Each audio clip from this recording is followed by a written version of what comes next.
What went wrong during Miami's pursuit of Damian Lillard? Could the Heat have done something differently? Did Miami ever really have a chance? To give us Portland's perspective on the Lillard trade, Sean Highkin of the Rose Garden Report joins us to give us his insider's view of what happened with Dame. All that and more on today's episode of Locked On Heat. You are Locked On Heat, your daily Miami Heat podcast. Part of the Locked On Podcast Network, your team every day.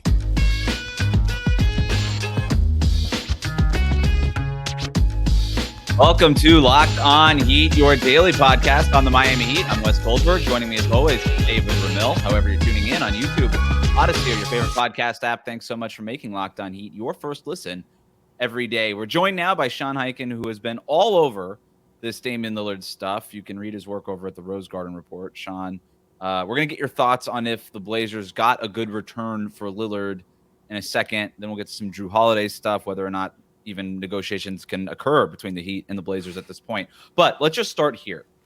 What happened? Why isn't Damian Lillard on the Miami Heat right now? I think the simplest answer is probably just the thing that's been reported the most consistently and that I've been saying from the beginning. The Blazers front office didn't value what Miami had from an asset standpoint that highly. That's kind of the simplest explanation. I mean, there's a lot more, I think, that probably went into it that we're going to get into, I'm sure. But I think if Miami had what, I mean,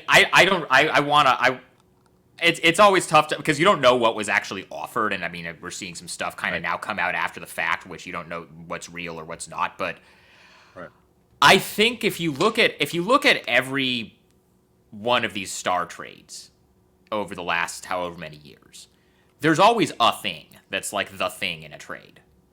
And where, like, you know, with the Kevin Durant one, it was Mikal Bridges who, you know, they liked him. And, you know, with the Jazz, with Donovan Mitchell, it was Lauri Markkanen. Like, whatever the case may be, there's always a thing. And I think the Miami collection of stuff from the beginning, at least in the estimation of the Blazers front office, and, you know, the thing I also kind of have to make, you know, people kind of need to understand is that what you and I think about, what you guys or I or any of us think about whether these are good assets or good offers or whatever, has no bearing and no influence on any of this stuff, because the only thing that matters is what the actual front offices and the people making the decisions actually how they value this stuff. But I think you know, you can look at, you know, this collection of stuff that Miami had, and you can talk yourself into like, oh, you know, these picks might be good, or, you know, Tyler Hero, you might be able to flip him into something, or, you know, maybe, you know, Jovic looked good in the FIBA tournament. You can like, there's all these different things that you can look at and say, okay, like, these are fine as like the secondary thing that you get back in a trade. But I don't think there was a thing that, if you were Joe Cronin, the Blazers general manager, you could look at and say, we got this back, so we got a great return. Like, I think you start there, but then obviously there's other stuff that I'm sure you guys want to get into too. Yeah, what's the one big thing that they did get back in the actual trade that took place, regardless of the value of Miami's assets? Yeah, exactly. Regardless of how Portland views Miami's assets or viewed them or whatever, like, what's the one thing they got back in this trade that actually was completed? I think the thing that they're going to sell is DeAndre Hayden, because they've been trying to upgrade the starting center spot for a while, and they've been trying to upgrade that spot. They've been trying to get off Nurkic's contract. They did both of those things for a guy that's younger and has higher upside, and a guy that you can put next to Scoot Henderson. I think that's what they're gonna sell. And I also, I mean, the return is incomplete, like, because they're still. Sure. I would expect that in the next couple of days. I think it's going to get done in the next couple of days, whatever they end up doing with Jrue Holiday, and I'm sure we're going to get to that later too. But that's kind of the. I agree with the Ayton. I mean, that's the centerpiece of that deal. I think the point that a lot of Heat fans are kind of going through right now, and it's one that we talked about in a couple of episodes that we've done so far leading up to the actual trade, was that it seemed, and from everything that Wes and I and others had heard, that Miami might be able to piggyback on a larger 3 or 4 team deal.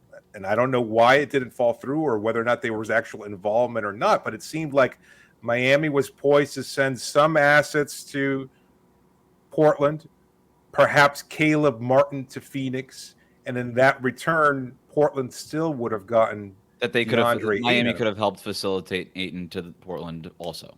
I did hear that the Ayton thing was probably going to happen no matter where he ended up getting sent. I heard that about a week ago. That's basically the only thing through this whole process, the only thing that was totally consistent from, you hear Toronto, you hear, Chicago, Philly, all these other teams. The only thing that I heard like pretty much the whole way was that the Ayton thing was going to be part of it no matter what. And then it was just a matter of which other team had stuff that Portland wanted or that they felt they could do more with on the trade market or whatever the case may be.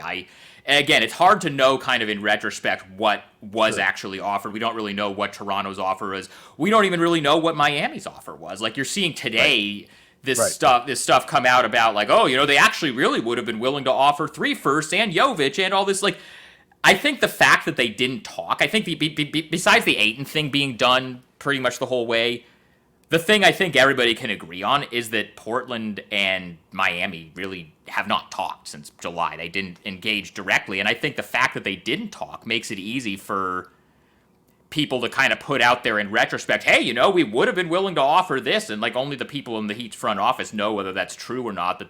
It's kind of a classic, you guys have covered the league long enough. I remember I was on the Bulls beat back when they traded Jimmy Butler, and for the longest time, the team that was linked to him was Boston, and every time one of those stars gets traded, you always get the leak later out of Boston, like, Danny Ainge would have offered this, and this, that would have beaten the offer that, like, and then you get the opposite version coming out of Toronto, where it's like, well, we never were going to offer Siakam, OG, or and because then it's like at that sure that the players are okay. The players are like, oh, okay, as long as it was right, or like, the rookie Grady Dick, we would have traded him. And so like, everybody's doing that. Everybody besides the Bucks and the Blazers are basically doing damage control right now, and that includes like I'm not sure how much I buy these reports that Aaron Goodwin privately went to the Bucks and the Nets to say, hey, we actually would be okay with him.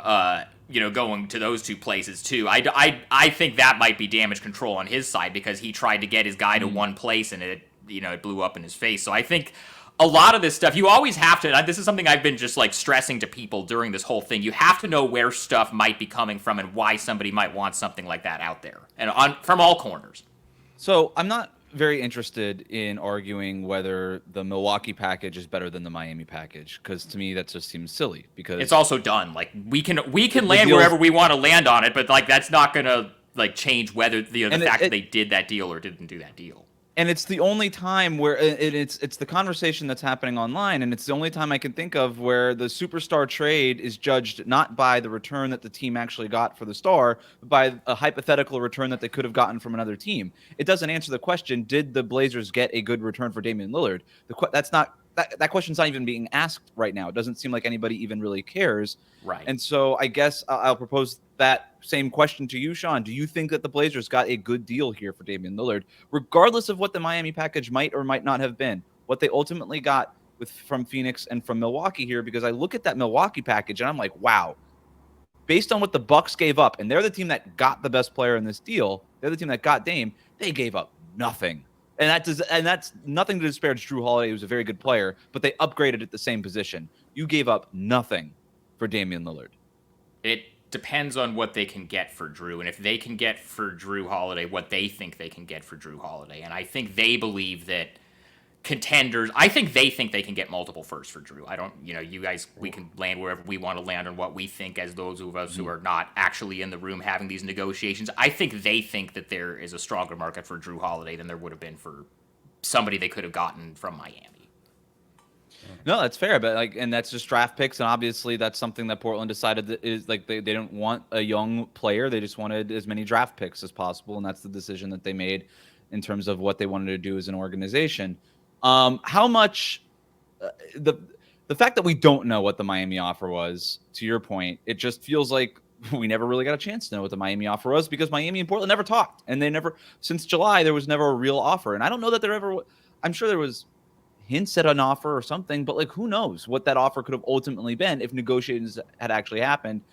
Evidently, those negotiations never happened in full faith. So why do you think that is? Because I'm obviously the Blazers know what the Heat have on the roster. They have the trade machine. They could do it all on their own without even talking to the Heat. But do you think how much bad blood, how much bitterness, how much did that do you think came into play here? I don't think they loved the way that Dame's camp and Aaron Goodwin came out so hard as like, oh no, it's only Miami. But I also think that if Miami had stuff that they liked more, like if they had a Phoenix type of package for Kevin Durant that they could have offered and were just choosing not to, if there was a way to get to that level of return, I think it's something they would have been able to kind of, live with him pushing to a different destination. I don't think it's as simple as Joe Cronin had his feelings hurt that Dame only wanted to go to Miami, so he went out of his way to not send him there. I think there's a lot more complicated stuff at play. I mean, this is something I've brought up before, something I've written before. I know for a fact that leading up to the draft, when they moved up to number 3, they had the 5th odds, they moved up to 3, they were looking around the trade market to kind of see what there was.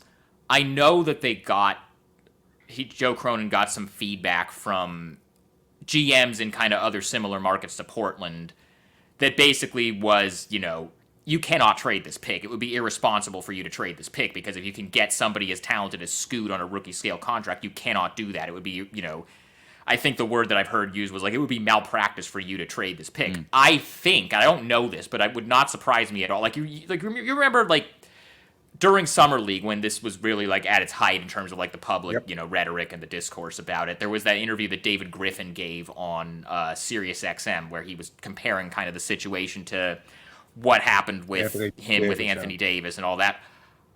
I would not be surprised if there, other GMs in those types of markets were also calling Joe and being like, dude, you can't let a guy with 4 years left on his deal decide where he goes and get nothing back, or else we're all screwed. Like, I think there's part of it that's like, I think other teams in the league kind of felt like, the precedent of like guys being able to sign these long-term extensions and then just being able to dictate where they go. I think there are some people that feel that kind of got out of whack. And I mean, it didn't really help Dame either that.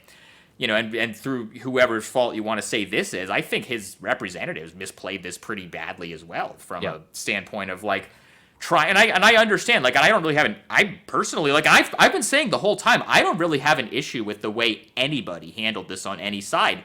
I think, Joe, you can make the argument that based on what was out there in the trade market, it was probably the right call not to trade the pick and to take Scoot from a talent standpoint, because if you trade that pick for like Zach LaVine or Brandon Ingram, that's a disaster. Like, you can't do that. If you're Damian Lillard, you understand why he felt a certain way about them doing that, and that, he wants to go somewhere else, and that's totally understandable from his end. And then if you're Dame, you understand why he wants to go to Miami, because he's friends with Bam, and the Dame Jimmy Bam fit is a great fit. Like, you understand where he's coming from there. If you're Miami and you feel like you're the only bidders, you shouldn't feel like you have to give up every single thing that you have on offer if you feel like you can get him for less, because then that's going to make your team worse once he gets there. If your team is like Phoenix, where you have 3 guys on max deals and then, the rest of your roster is like vet min guys. And then if you're Aaron Goodwin, your job as a player's agent is to get the guy where he wants to go and, do what's best for your client and get your client where your client wants to go. So I think everybody, like, from the beginning was kind of acting in what they felt was their own best interest. I think where Dame's camp kind of misjudged this was, a couple of things. And this is all stuff that I've written and have said before. I think it was such a hard 180 that it was hard for people to really take seriously, because the first week that this happened, he requests the trade on July 1st, comes out that same day, only Miami. This is the only place he's open to going. And then, you start hearing like, oh, if he gets traded anywhere else, he's not going to report, or he's going to hold out, or he's going to make a difficult scene. Does anybody who's ever read anything about, or like, I know Dame quite well. I've covered him for a long time. I never bought that for a second. Nobody ever bought that. Like, right. that was like if you're, and I think that's where also, when there was there was that memo that the league sent out kind of warning agents against like trying to force a guy to one team, kind of in the middle of this process. I think part of it, and I said this, this is the same thing as like, what Portland did last year, shutting Dame down to tank, was not different from what Dallas did, shutting Luka down and basically openly saying we don't care about making the playoffs. The reason that Dallas got the investigation and the fine is because they were too sloppy about it and too public about it. And I think that's what happened with Aaron Goodwin also. And it's just, you go so far from one direction of like Dame spent years building up his whole thing as like, he's the loyalty guy. He's the guy that does everything the right way. And now suddenly you're supposed to turn around and buy that, oh, he's going to do what James Harden did and, show up in a fat suit, or, he's going to be like Ben Simmons and hold out. And I think at that point, the whole league kind of looked around and was just like, really? Like, are we really going to It felt like at one point everybody just sort of dropped it and was like, maybe Toronto could trade for him. The Boston thing was there. Like, everybody sort of dropped the because it was not play for us. Because Dame is who Dame is. It was never believable that he was going to turn in. And especially, like, and this is another thing, like, I understand why Aaron Goodwin was going as hard as he was about, like, only Miami.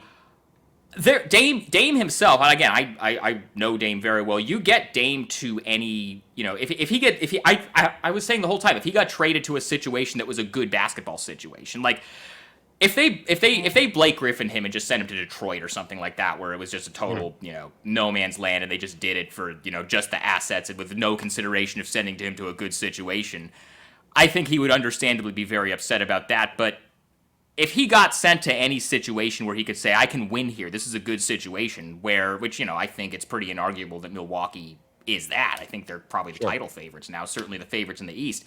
Dame himself, like what Dame is putting out there and what Aaron Goodwin is putting out there, I think have been two different things this whole time. Like, Aaron Goodwin, like, again, his job is to take the bullets publicly and be the bad guy and be the guy that's trying to poison the well and, limit the trade market to get his guy where his guy wants to go, because that's his job. That's what he earns his 3% commission on Dame's contract to do, is to kind of publicly be the bad guy and kind of shield Dame from that kind of backlash.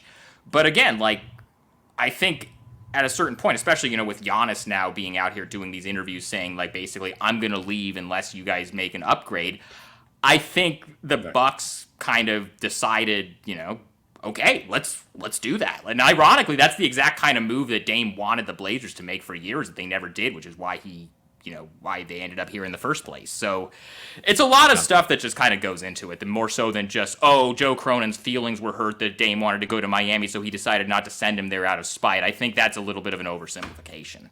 Let's take a quick break here, and then on the other side of this, I do want to talk Jrue Holiday and whether or not bitter feelings are going to get in the way of maybe the Heat and the Blazers putting a deal together for Holiday. But first, a word from our sponsor. Today's episode is brought to you by DoorDash. Need fresh groceries for the week, but don't have time to go to the store? If you're too busy on Twitter checking for the latest updates on Jrue Holiday, you can try grocery delivery from DoorDash. You'll get everything you want delivered when you need it right to your door. You've trusted DoorDash to deliver your restaurant favorites, and now you can get grocery delivery that actually delivers too. And now you can get 50% off your first DoorDash order up to $20 value when you use the code LOCKEDONNBA at checkout. That's a limited time offer and terms to apply, but that's 50% off at $20, no minimum subtotal, and zero delivery fees on your first order. When you download the DoorDash app in the App Store and enter the code LOCKEDONNBA, don't forget that's code LOCKEDONNBA for 50% off your first order with DoorDash.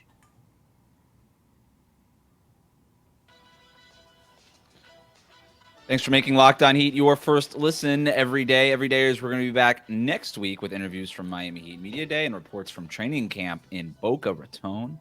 Make sure you're subscribed on YouTube and on your favorite podcast app. Before we get to the Jrue Holiday stuff, Sean, hypothetically, if Milwaukee never emerged with a real offer here, what do you think would have happened? Would the Blazers have just settled on the Heat offer? Do you think that they would have really taken this thing into the season? What do you think? I think they were prepared to take it into the season if they didn't get an offer that they felt like they could make. I think they would have preferred to get something done by camp, which obviously they did, but I don't think it was ever a question. I think they would have preferred to have it happen because, you want to turn the thing over to Scoot. You don't want this hanging over camp. But I think if your options are taking a deal that you hate and just being forced to live with it, or having a few months of training camp be a little bit awkward and hope that the trade market maybe develops once you get into the season and maybe teams' needs change and teams' philosophies change or whatever the case may be. I don't think they had an ultimatum like we have to get this done by camp. I think they would have strongly liked to, and ultimately they did. But I don't know if that was a hard like we have to get this done by camp. I don't know that. What do you think of the reports that came out earlier today? And I get recording this on a Thursday, and and the aftermath of the actual Lillard trade that took place, but the request from Joe Cronin for Jimmy Butler or Bam Adebayo as far as the original trade request and how it played out there, because that's being reported. I don't remember exactly who it was, but do you think that that's something that Yeah, was it Shams? Okay. Do you think that was something that Cronin actually would have requested from the Heat front office, either Bam or Jimmy Butler? Well, if you're trading an all-NBA guy, ideally you would like to get a similar caliber player back. I'm sure it was one of those things where, like, we know we're not going to get this, but we might as well ask. And again, if he doesn't love anything else that they had as far as stuff that they could have offered to trade, I'm sure, the response to that would have been, sure, we'll give you Dame. You want to give us Bam? Which I don't know. I don't know how serious that was. I don't know the tone, or that I was not in the room for whatever brief conversation they might have had in Las Vegas or right at the beginning of this process. But I don't think that was a serious inquiry. I think it was. I think you always have to look at why stuff is being characterized the way it's being characterized. Let's talk Jrue Holiday. Go ahead. Sorry. No. I wanted kind of leads into the whole Jrue Holiday conversation, because I think something that Heat fans have had a hard time, and obviously, Sean, you're aware of this because a lot of people have been attacking you and other Portland-based media over the last. I've muted everybody. I don't even see most of it. Right, that's fine, and understandable, 100%. What is your valuation of what Miami's assets are? Whether it's Tyler Hero, Nikola Jovic, Jaime Jaquez. I know it doesn't necessarily matter because Portland has their own opinions, and clearly they did not think it was good enough. But what is your opinion of those assets that might have been packaged together in a possible deal? Well, I'll fully cop to not knowing enough about Jovic to really be able to give an accurate assessment of that. Nobody does. He didn't play last year. I'm not a draft guy. He didn't play much his rookie season. He looked pretty good in the FIBA tournament, but that can either be a sign that somebody's about to make a leap, or it could just be he looked good in the FIBA tournament. And Jaquez, I do know Jaquez had a really good workout here in Portland, and he's seen as more of it's understandable why Miami drafted him, because he's a win. He's a 4-year college guy. He's a win now guy. He's somebody that on a veteran team you isn't going to need to take a lot of time to develop. But I think it entirely comes down to, the main thing here is Hero. And I had always assumed if they had ended up doing a deal with Miami that Hero would go somewhere else, because if you're Portland, you have Scoot Henderson, who you just drafted. You have Shaedon Sharpe, who you drafted last year. You have Anthony Simons, who you already have on a kind of a similar contract to Tyler Hero. And, those guys are kind of in the same, you can land wherever you want to land on whichever one you think is better than the other. But they're kind of in that same group with, the RJ Barretts and the Jordan Pooles. They're all kind of in that same group. So if you're Portland, and I understand the argument of, it doesn't really matter about fit because you're not trying to win. Where I would personally push back there is it does matter what you put around Scoot Henderson. You want to have guys that make sense around him, which is, I think, why they were prioritizing front court players, and which is why the DeAndre Ayton piece of it was so appealing to them, or why, if they were to do something with Toronto, why an OG Anunoby or a Scotty Barnes would have been appealing there. And so it's just a matter of what do you think you can get sending Tyler Hero somewhere else. And I think in their valuation, we'll find out probably in a couple of days whether this is true or not. I think they felt like Jrue Holiday was going to have more value around the league as far as the kind of draft capital that was going to be able to come back than Tyler Hero would have. I will be very interested to see what it is that Jrue Holiday gets in the open market. I realize he's an awesome player. All NBA last year. He's 33. He's got a player option for next year. He might opt into it, and that's expensive. He might opt out, and then you got to negotiate a new longer-term contract with him, which is always a thing that you have to worry about. If you're a front office trading for him, at least you have to consider that. I've heard 2 unprotected firsts for Jrue Holiday. Maybe I would be a little surprised if that's what they got for Jrue Holiday. I think they think they can get that. Okay, and I'm sure they've done their due diligence in trying to find out what that could look like. Yeah, that's the other part of it, is that we can and I said this earlier. The three of us. I think all three of us are pretty, smart and plugged in and know about this stuff. All three of us have covered the league for a long time. I've known both of you guys for 5-10 years at least. We can have our own thoughts on this is what the trade market is for this guy versus what the trade market is for this guy. The people in the rooms in Portland and in Miami and in Milwaukee and in the other places, they have so much more information than we do about what they think the market is. And so you just have to kind of defer to, if they think they can get more for Jrue Holiday than they could have gotten for Tyler Hero, they probably have more information about that than we do. So for whatever it's worth, the Miami Herald just reported that the Heat have not expressed any immediate interest in Jrue Holiday, but obviously they're not ruling it out. We'll see what happens. They also, while we're here, they reported that there's been no interest, at least right now, in somebody like James Harden. And if the Heat were to pivot, they're not. That would be a pretty funny pivot. Buddy actually. Hield, also a name they haven't explored right now. I don't think Buddy Hield solves many issues for them either. Harden would be hilarious. But in terms of Jrue Holiday, I don't know. Like I would. David and I disagreed on this yesterday, and maybe he'd be awesome in Miami. Look, culturally, he fits, right? If you want to do all that stuff, he's an absolute fit. I don't know that he solves many of Miami's problems. Defense wasn't an issue for them last year. You know what I mean? Like Milwaukee struggled to score in the half court. Jrue Holiday was part of the problem there. You know what I mean? Like, let's not all just pretend all of a sudden that Jrue Holiday is some awesome half court isolation scorer, because he's not. You know, I think if you're on a team with Bam Adebayo and Jimmy Butler who are getting the ball a lot, now you're Jrue Holiday, you're going to be spotting up on the perimeter a whole lot of possessions, and he's he's a good 3-point shooter, but he's not Damian Lillard, right? He's not striking fear in opponents necessarily. So whatever, he's a good player. He would obviously be an upgrade. I just wonder at this point, even, and this is the part David and I disagreed about, even though David, I think you think he's a better fit than I do, Jrue Holiday is.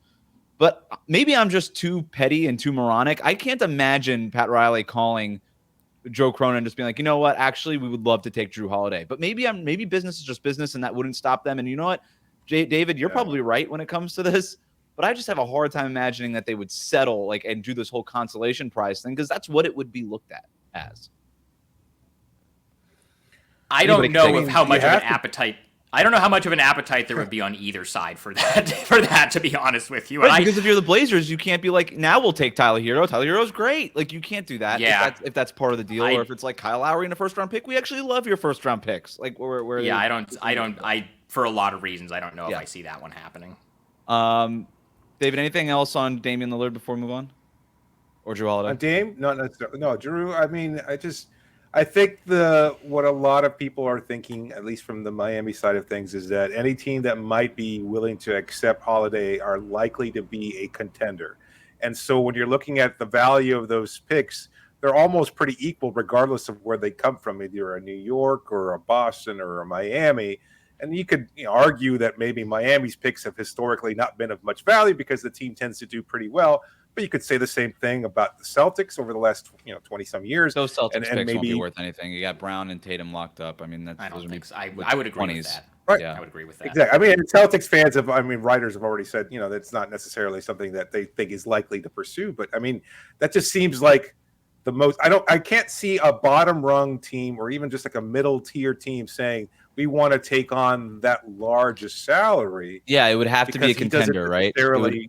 Even if you're like a Sacramento, maybe you could talk yourself into it, but that would probably be like the floor of teams. New York is interesting to me. Thibodeau would just be like, he plays defense great. Like, he doesn't even care. Just they have. I think I've said this before. I think they would probably. I think that the main thing that they would be looking for in a Jrue deal is probably what the draft capital is. Correct. And I don't think the players and the salaries really matter here. And so you can, if you're New York, you can put together, Fournier and whatever else that like. I think the Clippers make sense because you could just throw like the Robert Covingtons and the other Robert Covington and the other Robert Covington. I don't know how much Robert Covington would love being with Chauncey Billups again, but I would imagine he would get bought out or rerouted. It's all expiring contracts, right? They have all those funky 1-year deals. But that's what's so interesting about the Miami thing is they have the Kyle Lowry contract, which is basically $3 million away from making it work. Right. In terms of salary matching, you could find that money pretty easy. And then a first-round pick, I would be very surprised if Miami were to part with their only 2 draft picks that they have available for Jrue Holiday, but maybe it would be. But again, I don't know. Maybe I'm just a moron. I just have a hard time seeing them doing it. After everything that went down. But I guess we'll see. I want to say sorry about something. We're gonna do that after this.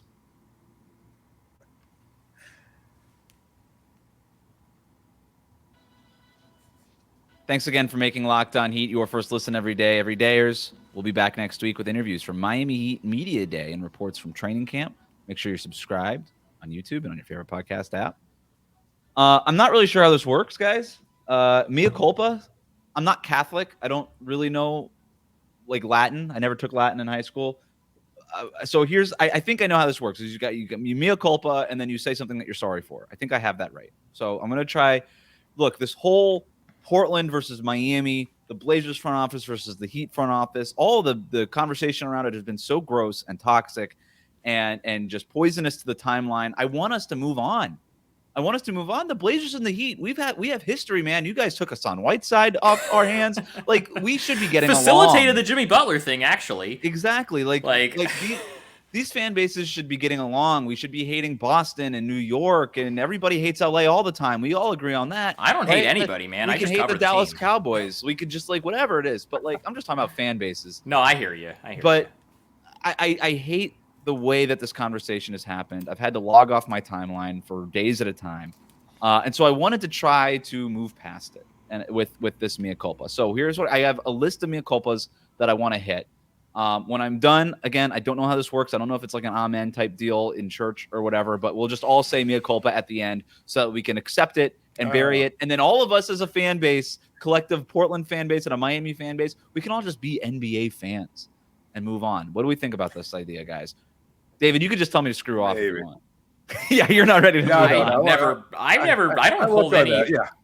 I don't hold any animosity. Like I said earlier, I mostly just, if I saw somebody replying to me that was with anything, I would just mute it. I don't even I got to the point where I'm not even going to block anybody because I don't want to give them the satisfaction. So I just mute. So I don't. Most of the stuff, I'm sure a lot of stuff was said about me during this whole thing just for covering the thing and reporting on it. But odds are I didn't see it. Odds are I didn't see it, so I don't really people talked about us all the time, and it's so gross, and so I really want to move past it. So here's my mea culpa. So ready? Do I need a sound effect, David? Do I need that's not really a mea culpa appropriate. Yeah, that's it. That's perfect for church. I think that's right. It's more like Sunday NFL kickoff kind of thing. You hear air horns in church. So we're gonna do that. See, Jesus was always known as quite the party. That actually seems like. Do you guys watch Righteous Gemstones? No. Is that? I know. It's that seems like something that would happen. Like the air horn, but seems like it's a phenomenal show. It's a show about a family of mega church grifters who are super dysfunctional. But that seems like a bit on that show. It's a great show. You guys should check it out. It's won awards, right? That's HBO. It's really, really good. Yeah. It's one of the best comedies of the last. It kind of took over for Veep on their platform. Something like that. Yeah, it's really. I recommend it. All right, that's Danny McBride, correct? Yes. All right. Yes. All right. So at the end of every mea culpa, all three of us at the same time with enthusiasm will say mea culpa, and I'll blow the air horn just like Jesus wanted us. Just like Jesus wanted us to. Sure. All right. Mea culpa. For the time I responded back to a fan who said I was a clown for insinuating that Tyler Hero might be a good basketball player. Mea culpa. Good job, guys. We're all there. I'm not saying is this what we're supposed to do here? Yeah, I'm not sorry about that though. I think he's going to be a good player, right? I think Tyler Hero's good. I think that it's been a weird summer.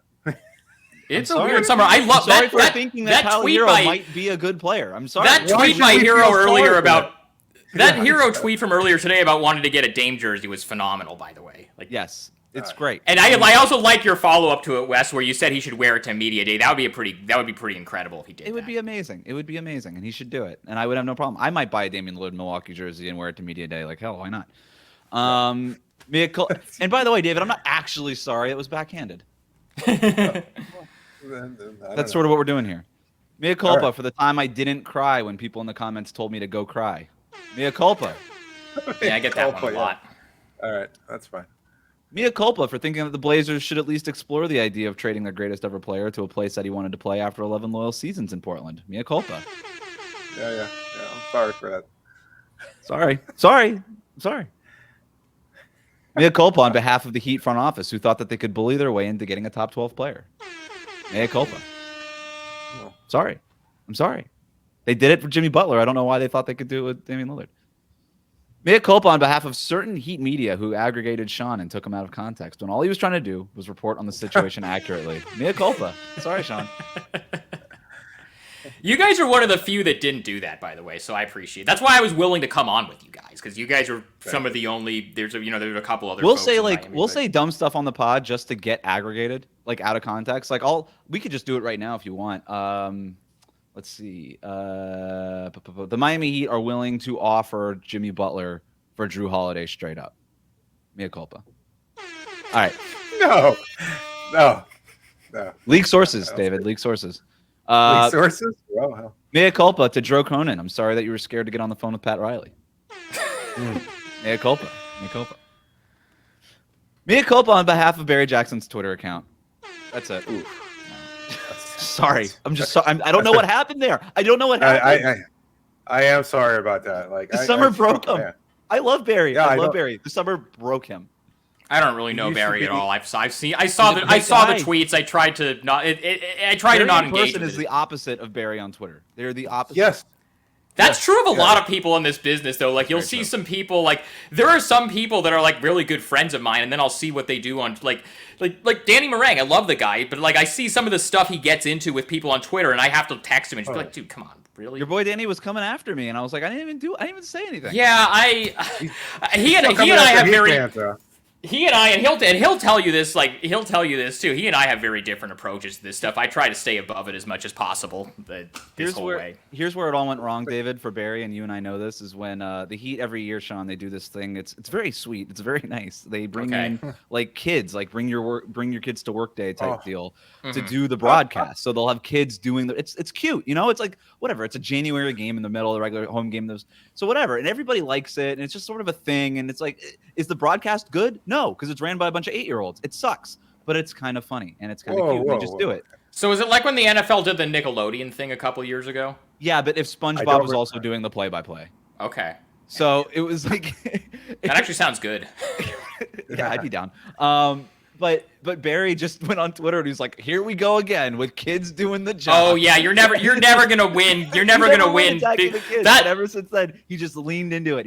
That's one of those like, you don't have to have a take on everything publicly. You gotta just, if you have an opinion like that, you're walking around. But Sean, what I'm telling you is he's walking around the arena the next day and he's just laughing. He's giggling like he doesn't. He's just like, it was so funny how much people got. So I'm like, actually, great. Just like, it actually doesn't matter what people tell you on Twitter. It doesn't matter. That's the thing that I've kind of had to close the app, and it no longer is part of your life. That's the thing that I've kind of over the years. Like, when I was younger, I used to like respond to this stuff and engage in this stuff, and I'm just like this is not like at a certain point, it's like, this is not a productive use of my time. I don't need to be looking at this stuff. Mea culpa to the people who think we're fake news. I'm sorry that we can't predict the future. Mea culpa.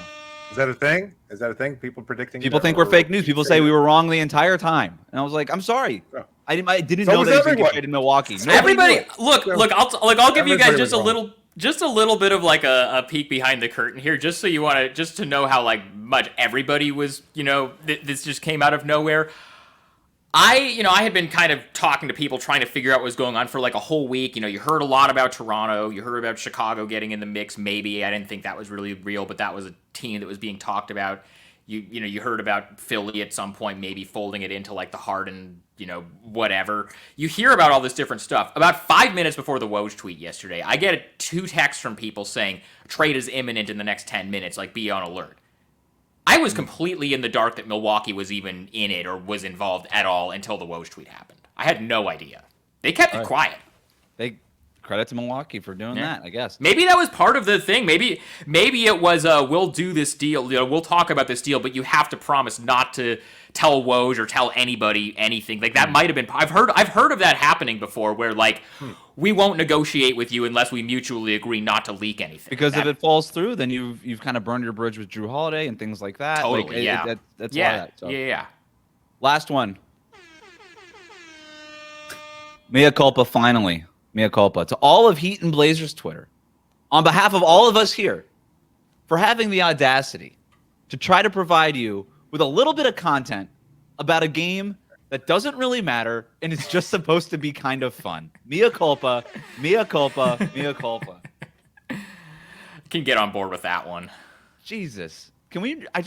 Let's put No. He doesn't want anything to do with this, Wes. Sorry. Who? Jesus. Yeah. I don't pretend to know him. He logged off. Yeah, he logged off Twitter a long time ago. He was like, "Oh, what are these fans are assholes." That sounds like one of those Jesus ads that they run like during the finals, where it's like, Jesus did not have seek Twitter followers and do it for retweets. Like that feels. You've seen those ads, right? Jesus didn't weigh into the Damian Lillard conversation. That's it. That's all. You're like, you know what? Jesus was not in Twitter Spaces losing his mind. Did you guys see that clip? Yes, it's that was tremendous. That's great content. It's great content. I remember a couple of years ago during the Westbrook season with the Lakers, there would be these Lakers Twitter Spaces every single night after the losses that were just like the most incredible thing. Like every Lakers loss, you just go into one of those Twitter Spaces and it was just like the most unhinged like. And you know what's going to happen after this is I feel like we did a nice, objective, insightful podcast here. We brought both sides to the table. We're talking about it all the way through. I think all of us just want what's great for the game. It kind of sucks that Damian Lillard's not in Miami. I would have really much enjoyed covering Damian Lillard because by all accounts, he's a great guy. He is. And that kind of sucks. That stuff not is gonna all lie. 100% I am real. disappointed by that. But we can at least move on. And after all of this, the comments are going to torch all three of us in different ways. And here's the thing, too. Here's the thing. The Heat are going to be fine. Like, I don't know. I don't think you can look at them and say, oh, they're the favorites to go to the finals because I think obviously now Milwaukee with Dame is better than them. I think Boston is better than them. Like, they're like, you can say like, they're not the favorites, but they've got Jimmy and Bam. They have some good role players. They've got the best coach in the NBA. Tyler Hero. Yeah. They've got the best. They've got the best coach in the league. They have a good track record of finding these undiscovered guys, and like they'll be fine. They're like, I don't know if they're like going to necessarily go to the finals again, but they're going to be like. I saw some tweet the other day that everybody got mad at about like they're not going to make the playoffs without Dame. I think that's ridiculous. They're going to be fine. And Portland, for Portland, like I get to get in on the ground floor with Scoot. I get to cover a 27-win team with no expectations the next couple of years. I don't have to deal with like the news cycle of is the star player going to request? No, it's going to happen eventually with Scoot. We're going to get into this discourse once he signs the first extension and like but like I get 5 or 6 years off of that probably. David and I get 4 or 5 months until the trade deadline before all this starts up again. So they're saving all their stuff for Embiid now, right? Isn't that the thing? Donovan Mitchell, Joel Embiid, James Harden. Harden would be a pretty hilarious pivot. I want to see the first time he has to take Pat Riley's like body fat test, like how that's going to go. He'll take off the fat suit finally. Yeah. Thanks for making Locked On Heat your first listen every day. Every dayers, we're going to be back next week with interviews from Miami Heat Media Day and reports from training camp at Boca Raton. Hit that subscribe button on YouTube. Follow us on your favorite podcast app. And make sure you follow Sean over at the Rose Garden Report. You can subscribe to the newsletter, and there's also a podcast that goes along with it if you're interested in learning more about the 27-win Portland Trailblazers. Sean, thanks so much for joining us. We really appreciate it. And mea culpa. It's always a lot of fun to talk to you guys.